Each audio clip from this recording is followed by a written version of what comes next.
Hey, what's up, Keyholders? Today we're doing a 3-store circuit across Central Texas. We spent a total of $98, which is a lot more than what I'd like to spend. So I'm going to be eating ramen for the next couple days. But we hit Rogues Gallery Comics, Titan Moon Comics, and finished the day at the Collector's Crossroads in Cedar Park. We're hunting for the hardest to find reprint of the year, testing out some new gear, and digging in for some legendary back issues. First up, the mission was simple.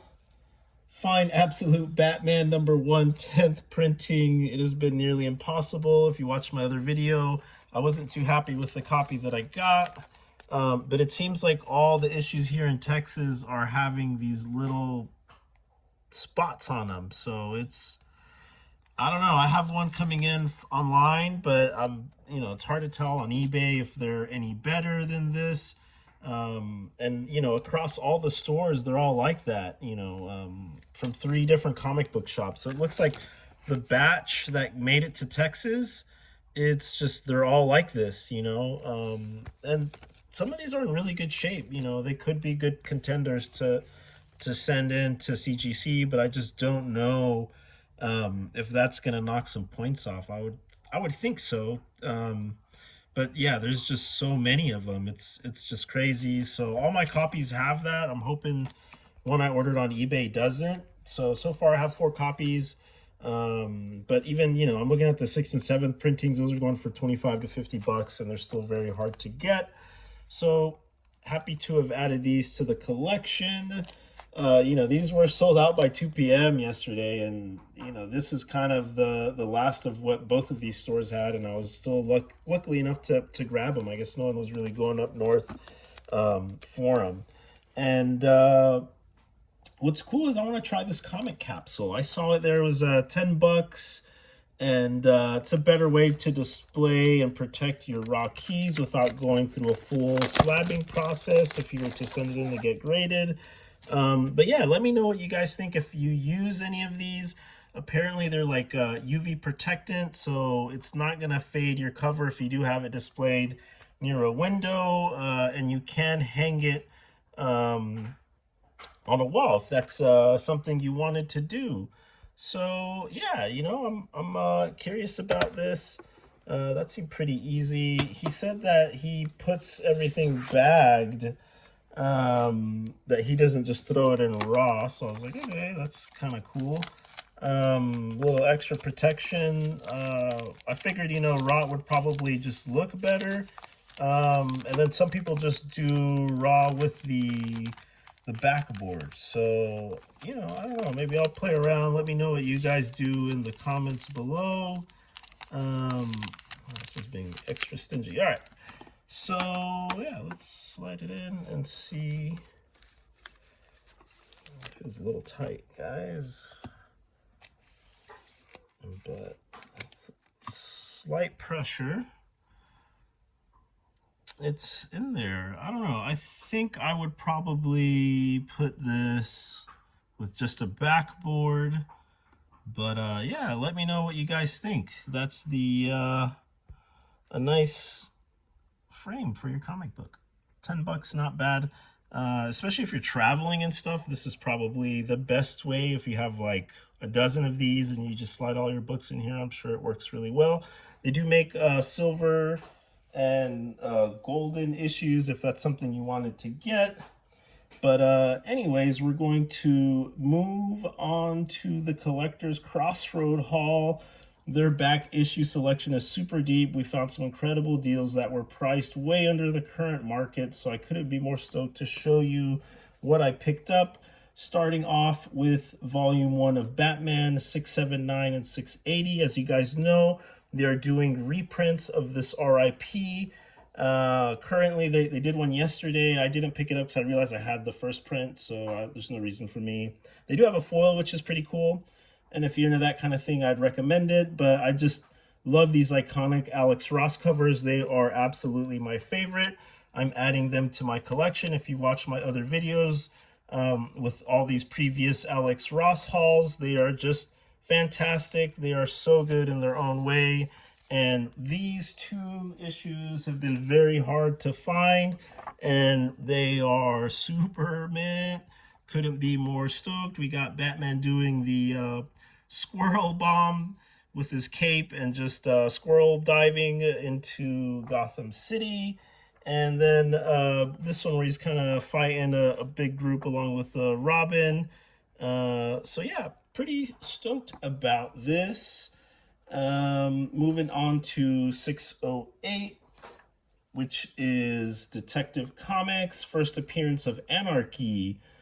I've been wanting to get this book for a very long time, and they're just so expensive. They're like 20 bucks, 25 bucks, 10 bucks for like a very ugly beaten one. This thing is like NM. I mean, it's near mint, dude. It's like the corners are really good.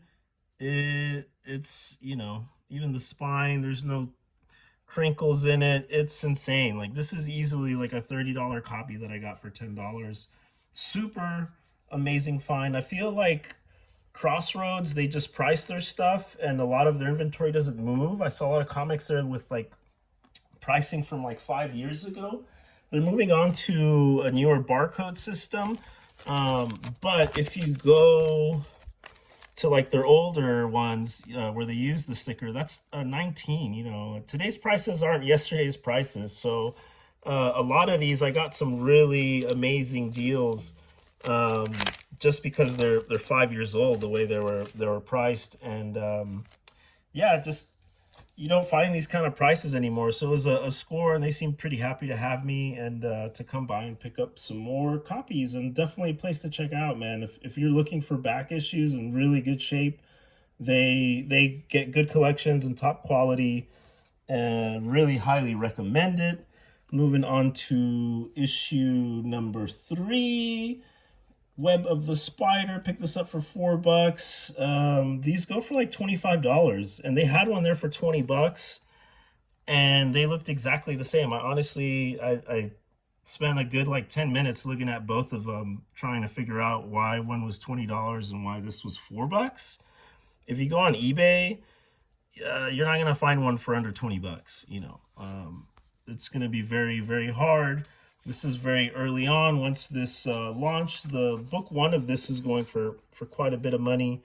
So yeah, I was just, happy. This is some great 80s Spidey that you just can't get enough of. If you're a Spider-Man fan, I'm slowly filling in my Spider-Man. I'm sure we'll go through a phase of just nothing but Spider-Man comics, because my Batman is finally getting stocked up, and I don't really see much other stuff that I really want besides some of the older classic first appearance Detective Comics, but those are going for thousands of dollars. So I don't know. I'll be really picky, or if I find a good deal on some of the older stuff. But yeah, Spider-Man, Web of Spider, Spider-Man number 3. Moving on to issue number 8. I really do love this cover. It's one of my favorites of the series. It's the black suit hanging upside down. Grabbed it for $8. Couldn't be happier. And near to mint condition for such an old book. It's just unheard of these days, Yeah, it's 2 years older than I am. That corner, we can probably press it out. I'm sure.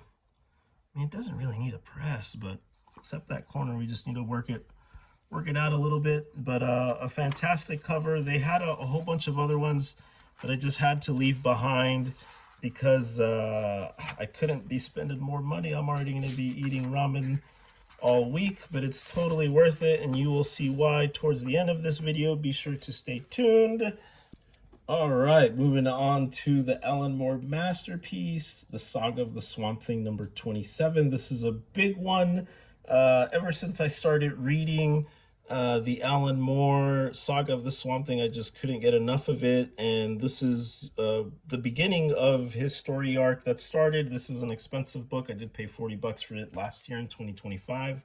You can find these for $50 in a little bit worse condition on eBay, and they are kind of hard to get. So when I saw this, I absolutely had to grab it. Fantastic issue if you do not have one already. So adding number 27 to the collection, I couldn't be happier. It is just an amazing story. I love this cover. And I remember the first time reading this several years ago, I was just so tripped out by it because I didn't really know what I was getting into. And this was like 7 books into it, into the series. And it's just a page turner. The art is amazing. The writing is on point. These 2-page spreads are just phenomenal. You just don't really get that kind of stuff in comic books anymore.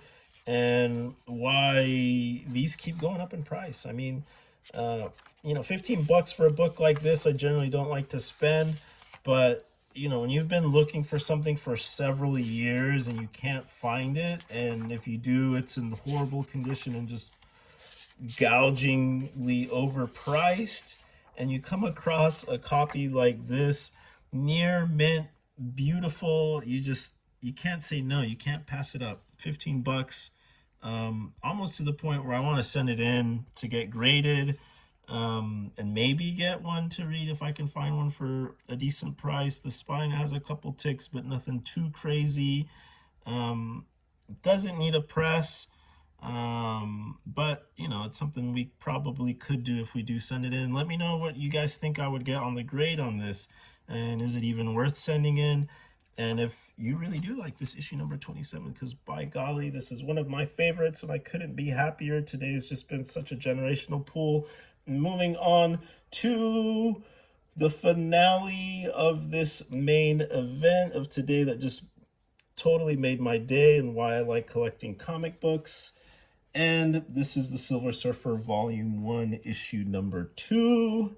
First appearance of the Brotherhood of the Badoon, major cosmic threat in the Marvel Universe. Awesome Books and Comics has one of these for 80 bucks, and I've been eyeing it for months. But, you know, I just haven't gotten around to pay $80 for it. It's just so hard for me, especially when you're used to cheaper prices.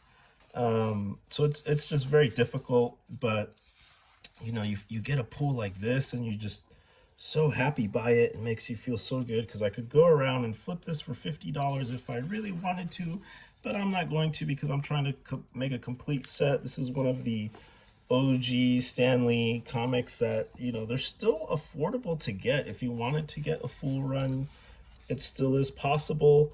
But yeah, I mean, this cover is in really rough shape.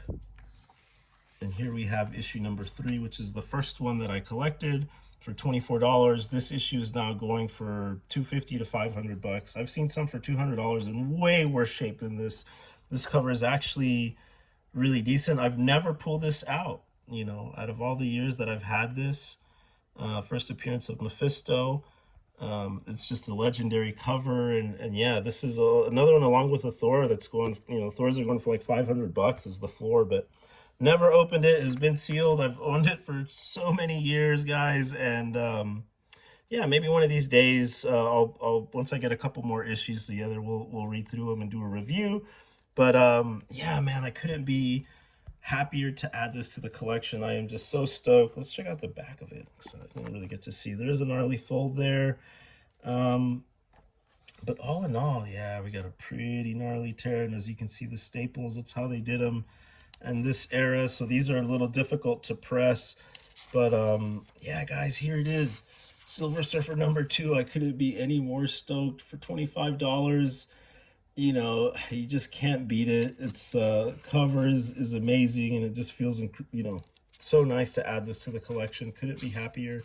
So if you like this comment, guys, be sure to like, subscribe, comment. Find me on Twitter at MintedKey. I would love to link up with you guys.